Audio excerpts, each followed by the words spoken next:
할렐루야. 자, 오늘도 허락해 주신 거룩한 주님의 날에 우리 성전교회 예배당에 함께 모여서 예배하는 우리 모든 성도님들을 예수님의 이름으로 환영하고 사랑하고 또 축복합니다. 우리 옆에 있는 분 두 눈 바라보면서 함께 서로 인사하겠습니다. 참 잘 오셨습니다.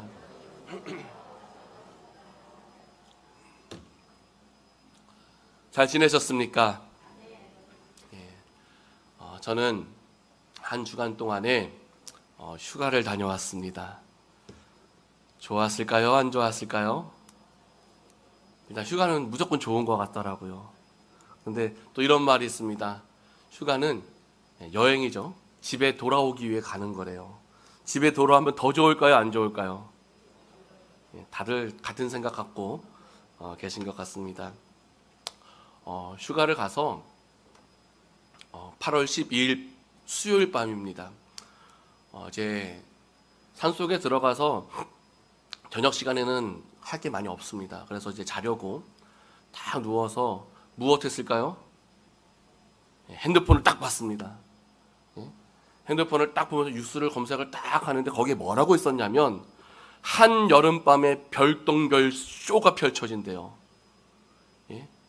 그래가지고 제가 그 기사를 딱 읽자마자 그날 제 옆에 이제 우리 딸이 있었거든요. 우리 딸한테 이야기했습니다. 혜인아, 별 보러 가자. 바로 나갔습니다.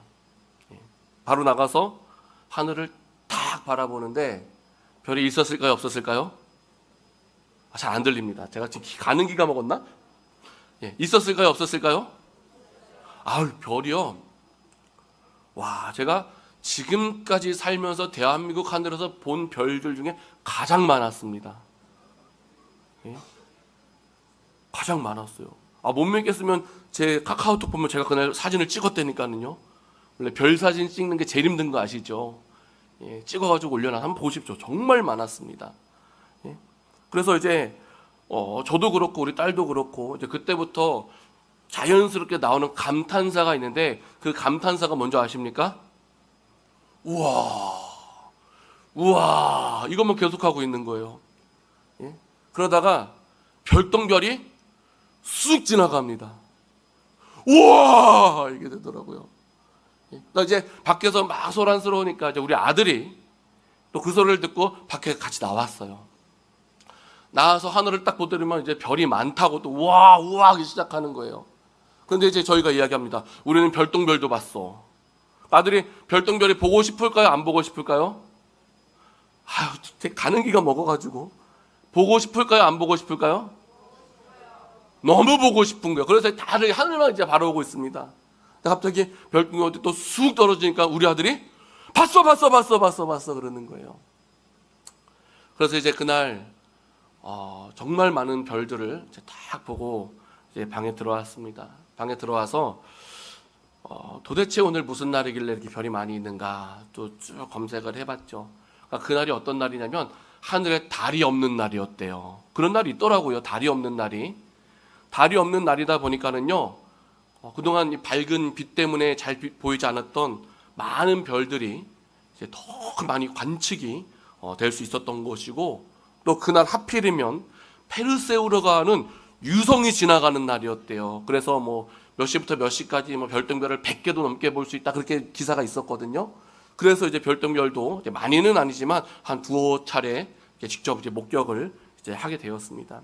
제가 이 말씀을 드리는 이유가 무엇이냐면요, 많은 별을 보게 됐던 이유가 무엇이다? 밝은 달이 안 뜨니까 많은 별이 보이더라는 거예요. 자, 그렇다면 우리가 주님을 더욱더 선명하게 바라보기 위해서는 과연 어떻게 해야 될까? 주님을 바라보지 못하게 하는 많은 해방하는 것들이 있거든요. 그것을 다 없애면 되는 겁니다. 그게 무엇일까? 그것은요, 내 안에 있는 나의 고집이라든지 내 경험이라든지 내 모든 욕망이라고 했던 것들이 너무나도 밝게 빛나고 있으면은요, 주님은 항상 우리 곁에 계셔서 함께 하시는데 그 주님의 은혜가 잘 보이지가 않는 거예요.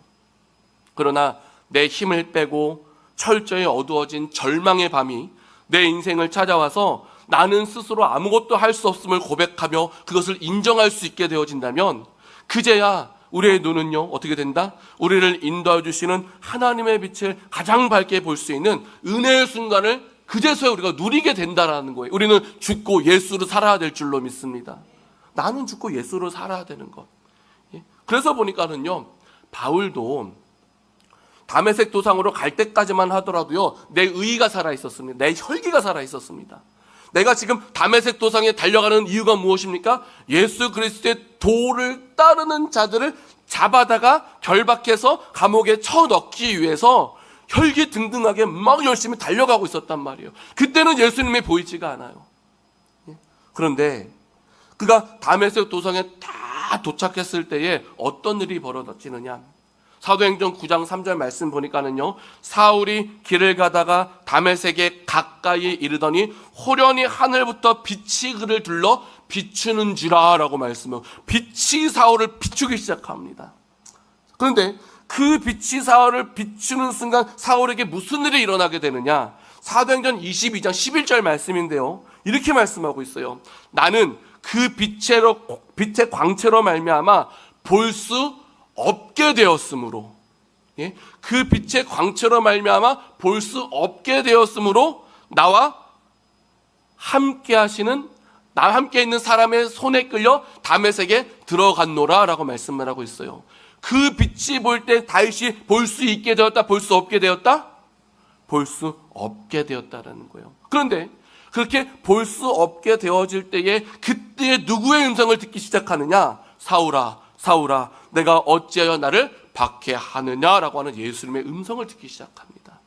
그리고 이 일로 인하여서 그동안 볼 수 없었고 믿을 수 없었던 예수님을 바울이 제대로 만나게 되어지면서 그의 인생이 변화되더라라는 것이죠.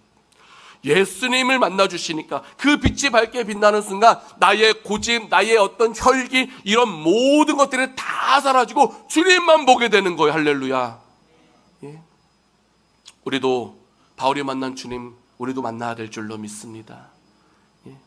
그런데 우리가 예수님보다 다른 것이 항상 먼저 되는, 항상 더 밝게 빛나는 인생을 살고 있기 때문에 예수님이 보이지가 않는 것 같아요.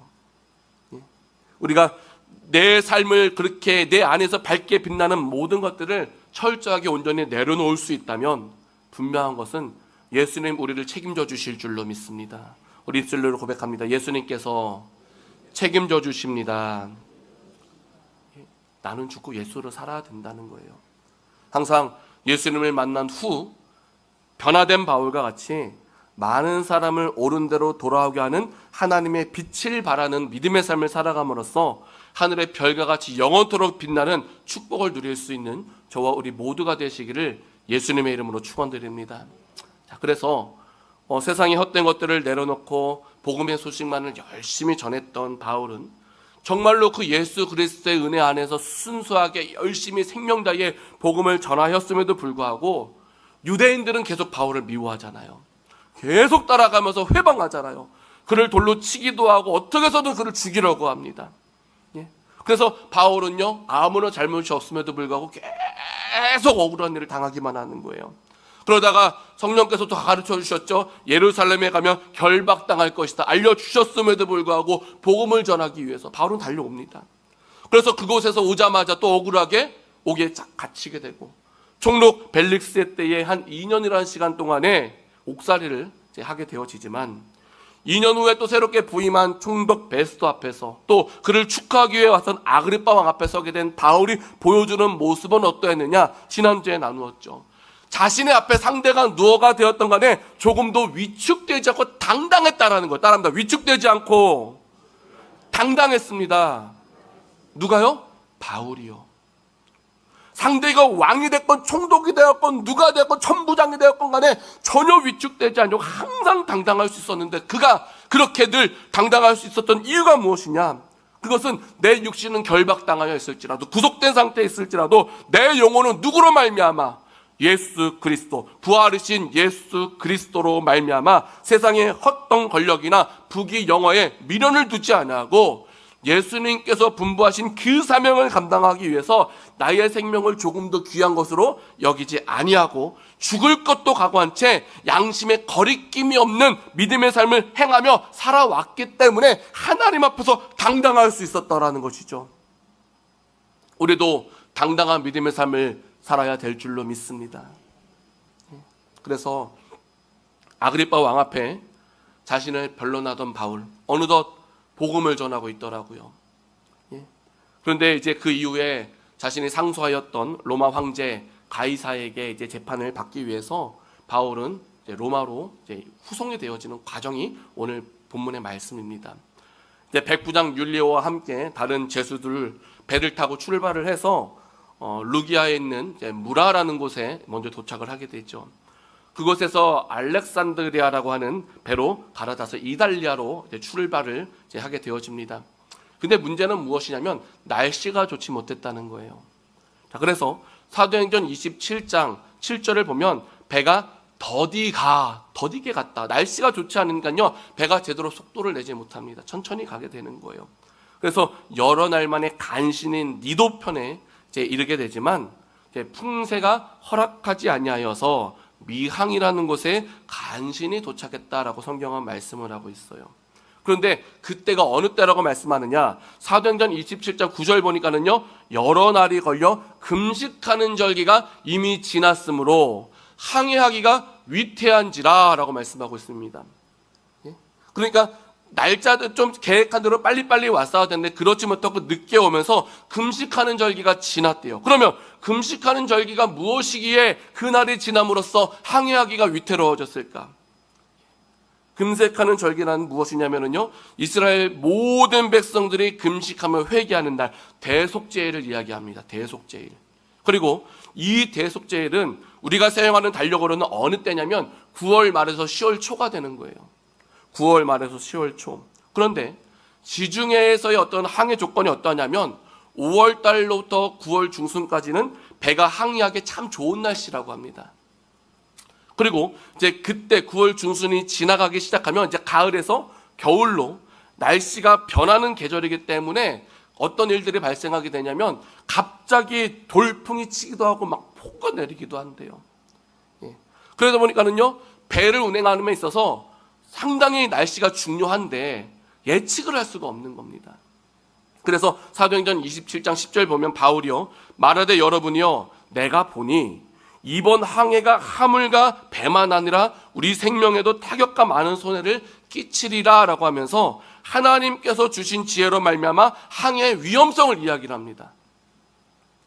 그럼 지금 바울에게 그 항해의 위험성을 들었으면은요, 어떤 결단을 해야 되느냐? 가든지 말든지 결단을 해야 되는데 이때에 백부장이 보여주는 모습은 무엇이다? 사도행전 27장 11절에 선장과 선주의 말을 바울의 말보다 더 믿더라 라고 말씀하고 있어요. 그러니까요, 지금 백부장의 눈에는요, 죄수 바울보다는 항상 배를 몰았던 선장의 말에 더 힘이 있을 것이다. 그 말을 따르는 것이 더 탁월한 선택일 것이다 라는 생각을 했고, 그의 결정을 따르게 되어지는 것입니다. 그러니까요, 이것을 영적으로 해석하면 어떻게 되냐면 눈에 보이지 않는 하나님의 지혜보다 눈에 보이는 세상 사람들의 경험과 상식을 더 의지했다라는 거예요. 그리고 나서 배가 정박하고 있었던 이제 미항이라는 곳은 너무나도 좁았기 때문에 사람들은 겨울을 지내기에 불편한 곳을 떠나서 이제 좀 거하기 좋은 곳으로 가자라고 이야기를 하고, 그래서 이제 베닉스라는 곳으로 이동을 하게 되어집니다. 자, 그래서 결국은 바울의 어떤 경고를 무시하고, 즉 바알의 경고를 무시했다는 것은 하나님의 경고를 무시한 거죠. 하나님의 경고를 무시하고 출항을 하게 되는데, 처음에 이제 배가 출항을 했을 땐 날씨가 좋았습니다. 그러니까 아마 그때까지만 하더라도 그 배에 타고 있었던 백부장과 선주와 선장 모두는 바울이 잘못 이야기했네, 저 사람 말이 틀렸네라는 생각을 했을 수도 있을 것 같아요. 그런데 배가 조금 가다 보니까 어떤 일들이 부어지느냐, 섬 가운데로부터 유라굴로라고 하는 엄청난 광풍을 만나게 됩니다. 엄청난 광풍을. 유라굴로라고 하는 말의 뜻이 무엇이냐면 동북에서 불어오는 미친 듯한 돌풍이라는 뜻이에요. 뭐라고요? 동북에서 불어오는 그냥 강풍도 아니고 미친 듯한 돌풍을 유라굴로 광풍이라고 합니다. 예? 그러니까요, 지금 유라굴로 강풍은요, 어디서부터 시작되냐면 해발 2,400m에 있는 그 산 꼭대기에서부터 갑자기 그곳에 머물고 있었던 차가운 공기가 좁은 계곡을 타고 순식간에 바다로 확 급강하면서 그 광풍을 만들어내는 거예요. 그러다 보니까는요, 그 광풍이 몰아칠 때면 아무리 많은 경험을 가지고 있는 선장이라 하더라도, 또 아무리 튼튼한 배를 가지고 있다 하더라도 그 광풍 앞에서는요, 그 어떤 누구도 배를 바르게 통제를 할 수가 없대요. 그리고 그 광풍이 한번 발생하면 그냥 잠깐 5분, 10분 몰아치고 끝나는 것이 아니라 짧게는 며칠에서 길게는 몇 주씩 계속해서 지속되는 광풍이었기 때문에 그 광풍을 만나는 모든 항해하는 사람들은요, 그 광풍으로 해서 절망을 갖게 돼요. 절망감을. 예? 그런데 지금 바울이 탄 배가 어떤 광풍을 만났습니까? 유라굴로 광풍을 이제 만나게 된 거예요. 그러면은 백부장과 선주와 선장이 그 광풍을 딱 만나게 되었을 때 가장 먼저 무슨 생각했을까? 예? 우리 그런 경우 있지 않습니까? 누가 하지 말라고 했는데 했다가 문제가 생기면 그때 하지 말 거리라는 생각합니까? 안 합니까? 한단 말이에요. 우리가 지금 바른 선택을 했으면 문제가 될 것이 없는데 잘못 선택함으로써 잘못 선택한 것에 대한 후회를 하는 사람들이 많이 있습니다. 예? 얼마 전에 필리핀 보라카이라고 하는 정말 아름다운 섬에서 어저껜가 그저껜가 그럴 거예요. 필리핀 사람이 물에 빠져 죽었어요. 예, 왜 죽었냐면 그날 파도가 높이 쳤기 때문에 수영 금지가 떴다고 합니다. 수영 금지면 수영을 하면 됩니까? 안 됩니까? 근데 수영 금지가 떴는데 하는 사람이 있습니까? 없습니까? 어떻게 그렇게 잘 아시죠? 예. 수영 금지면 안 하면 되는 거란 말이에요. 근데 꼭 들어가서 수영하는 사람이 있어요. 우리나라 같은 경우는 문제가 생기면은요, 119 전화하면은요, 어떻게든 와갖고 최대한 구하려고 노력이라도 합니다. 그런데요, 필리핀은요, 어떠합니까? 좀 그런 시스템이 아직까지 잘 갖춰져 있지가 못해요. 그러다 보니까 사람이 빠졌으면은요, 어떻게 하다가 그 사람 그냥 그렇게 마지막 인사를 하게 되는 거예요. 그래서 53살 먹은 필리핀 남성 한 분이 어저껜가 그저껜가 돌아가셨다는 글이 있더라고요. 그러면 지금 바울이 경고를 하였음에도 불구하고 그 경고를 무시하고 출항을 했었던 그 선장과 선주와 백부장은 무슨 생각했을까요? 후회하지 않겠습니까? 그러니까 우리가 여기서 분명히 해야 될 것이 무엇이냐면요, 하나님의 사람이 하는 말을 듣고 행할 수 있는 바른 선택을 해야 된다는, 따릅니다. 바른 선택을 해야 합니다. 그래서 늘 고백하는 게 뭐예요? 성경이 말하면 나도 말하는 거, 그게 바른 선택입니다. 성경이 말하지 않으면 침묵하면 나도 침묵하는 거, 그게 바른 선택인 거예요. 근데 성경이 말하는데 나는 말하지 않고, 성경은 말하지 않는데 나는 말하는 거, 그건 잘못된 선택입니다. 우리 성도님들은 바른 선택을 하시겠습니까? 틀린 선택을 하시겠습니까? 지금은 답은 너무나도 잘할 수밖에 없어요. 다 바른 선택하고 싶어요. 그런데 내 욕망이, 내 경험이, 내가 원하는 것이 바른 것에 있지 못하면은요, 바른 선택을 못 한다는 거예요. 그렇기 때문에 우리의 중심은 무엇이 되어야 되느냐? 하나님이신 말씀이 중심되어야 된다는 거예요. 입술로 고백합니다. 하나님이신 말씀이 항상 중심되어야 합니다.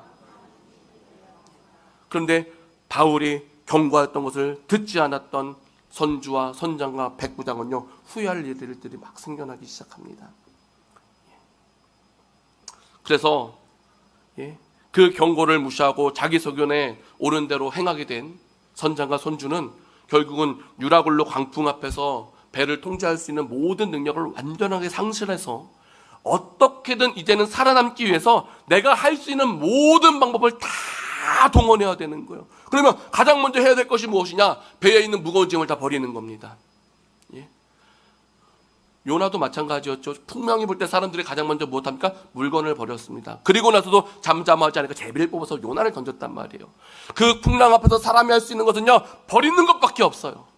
물건을 다 버렸습니다. 그런데도 잠잠하지 않고 계속해서 문제가 생기니까요, 배 기구들 사흘째 되던 날, 이미 그 강풍을 맞은 지 사흘이 지났다는 거예요. 사흘째 되던 날에 배 기구를 그들의 손으로 다 내버렸는데요, 그럼에도 불구하고 계속해서 광풍은 잦아들지가 않습니다.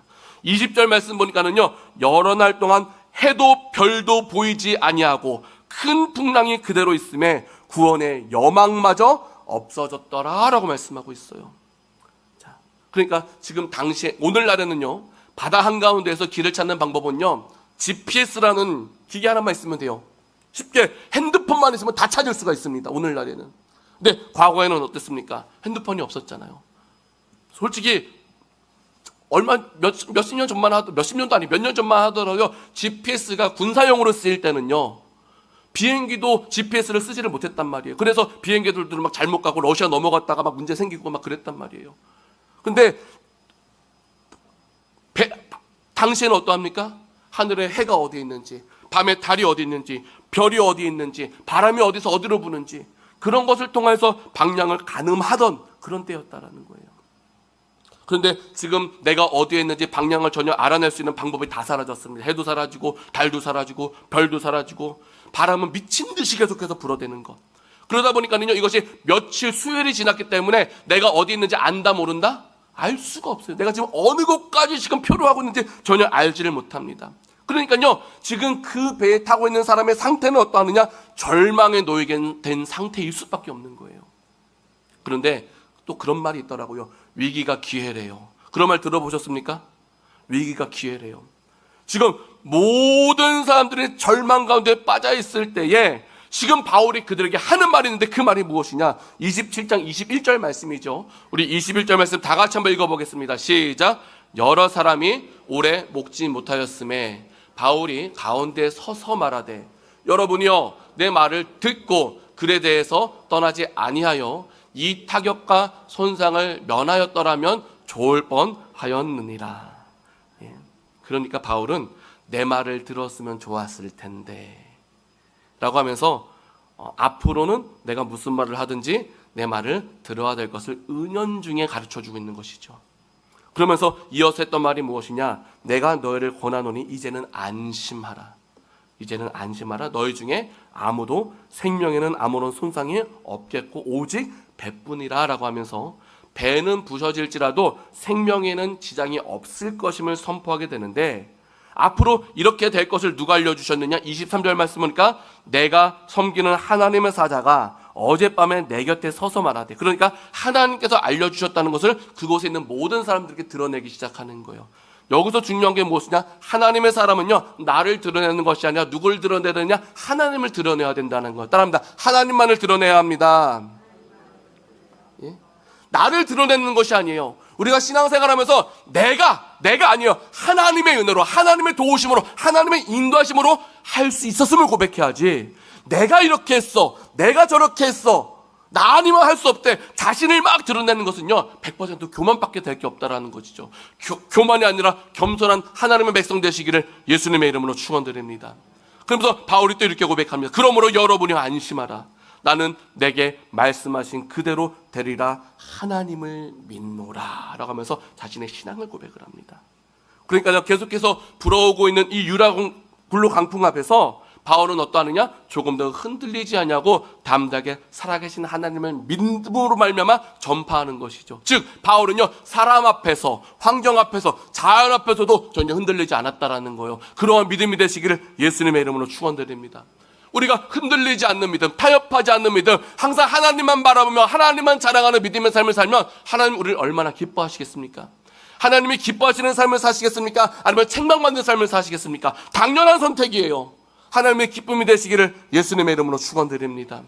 예? 그래서 마가복음 4장의 말씀을 보니까는요, 예수님의 제자들도요, 예수님과 함께 배를 타고 갈릴리 호수를 건너는 일이 있었습니다.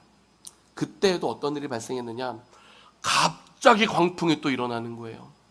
갑자기 광풍이 일어나면서 물결이 배에 부딪히기 시작하면서 많은 물들이 배에 가득하게 되었습니다. 근데 그게 어느 정도였느냐?